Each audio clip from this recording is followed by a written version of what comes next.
தம் சொந்த ஊரை விட்டுவிட்டு வேலைக்காக வெளிநாட்டில் வாழ்ந்து வரும் ஒரு அன்பான தம்பதியினர். இருவரும் சுயமாக வேலை பார்த்து நிம்மதியாகவும் சந்தோஷமாகவும் வாழ்ந்து வந்தார்கள். அவர்கள் வாழ்க்கையின் அழகான விடயம் என்னவென்றால் அது அவர்களின் மகன் நிவின். மனதையுருக்கும் பார்வை, குட்டி சிரிப்பு, ஆனால் ஒரு வார்த்தையும் இல்லை. நிவின் வயது 2. அவன் இன்னும் பேசவில்லை. நானும் 2 வயதுக்கு பிறகுதான் பேச ஆரம்பித்தேன் என்று தாயின் உள்ளம் தன்னைத்தானே சமாதானப்படுத்தியது. தாய் வீட்டிலிருந்தே வேலை பார்த்தார். தந்தை தினமும் இரவு நேரம் வீட்டிற்கு திரும்புவார். நிவினின் நாட்களும் மிகவும் வேகமாக ஓடியது. அவனும் வளர்ந்தான். அவன் கண்கள் மட்டும் தொலைபேசியின் ஒளியையே எதிர்நோக்கின. கார்ட்டூன்கள், பாடல்கள், வீடியோக்கள், அவன் உலகம் முழுவதும் திரையில் மட்டுமே இருந்தது. சாப்பிடும் போது, தூங்கும் போது கைப்பிடியில் ஒரு ஸ்கிரீன். வயது 3. மாறியது எதுவும் இல்லை. வார்த்தைகள் வந்த வண்ணமும் இல்லை. மௌனமாய்த்தான் இருந்தான். தாய் தந்தை இருவருக்கும் இதுவே வழியாயிற்று. அவனது வழியை புரிந்து கொள்ள அவர்கள் மருத்துவரை அணுகினார்கள்.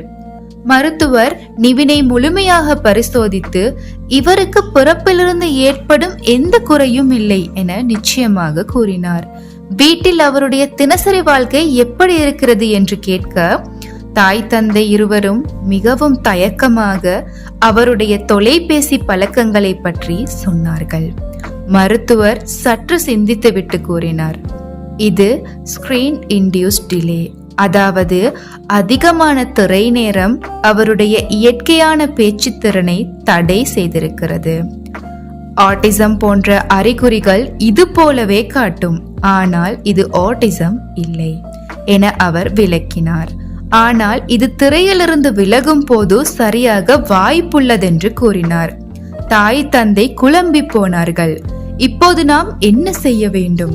மருத்துவர் மென்மையாக பதிலளித்தார், உங்கள் சொந்த ஊருக்கு அவரை அழைத்துச் செல்லுங்கள். அங்குள்ள உறவுகள், குழந்தைகள், இயற்கை, அவை எல்லாம் அவரை திரையிலிருந்து பிரித்து உண்மையான மொழியை உருவாக்கும். ஸ்கிரீன் டைமை தற்போது முழுமையாக நிறுத்துங்கள் என மருத்துவர் கூறினார். அந்த வாரமே தம்பதியினர் முடிவெடுத்தார்கள். நிவினை ஊருக்கு அழைத்தும் சென்றார்கள். பாட்டி, பாட்டன், மாமா, மாமி என எல்லோரும் சூழ்ந்த ஒளியான அழகான குடும்பத்தில் நிவின் திரையை மறந்து வாழ்ந்தான். பல நாட்கள் சென்றன. ஒரு நாள் பரந்த வானத்தில் பறக்கும் பட்டாம்பூச்சியை கண்ட நிவின் முதன்முறையாக சொன்னான், பூச்சி. தாய் நிலை பெற்று நின்றாள். கண்களில் கண்ணீர், தந்தை முகத்தில் ஒரு விறுவிறுப்பு. மௌனம் மெதுவாக மொழியாக மாறிக்கொண்டிருந்தது.